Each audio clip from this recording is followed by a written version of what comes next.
புது காலையில் பொங்கல் திருநாளின் ஆரவாரத்துடன் ஒரு பசு, மாடு, சேவல் மற்றும் மயில் பேசிக்கொண்டு இருந்தன.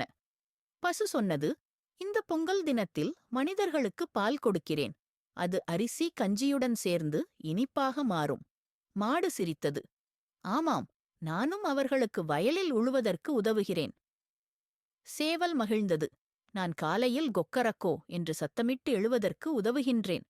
மயில் இறகுகளை விரித்துக் கொண்டு சொன்னது, நான் எனது அழகிய நடனத்துடன் பொங்கல் நாளின் மகிழ்ச்சியை கொண்டாடுவேன். அப்போது ஒரு பூனையும் குருவியும் வந்தன. பூனை சொன்னது, நான் தாயின் அருகே உறங்கும்போது அவர்களுக்கு மகிழ்ச்சி தருகிறேன். குருவி சொன்னது, நான் கூ கூ என்று சத்தமிட்டு கொண்டாடுவேன். அனைத்து ஜீவன்களும் ஒருமித்து பொங்கலோ பொங்கல் என்று கூச்சலிட்டன.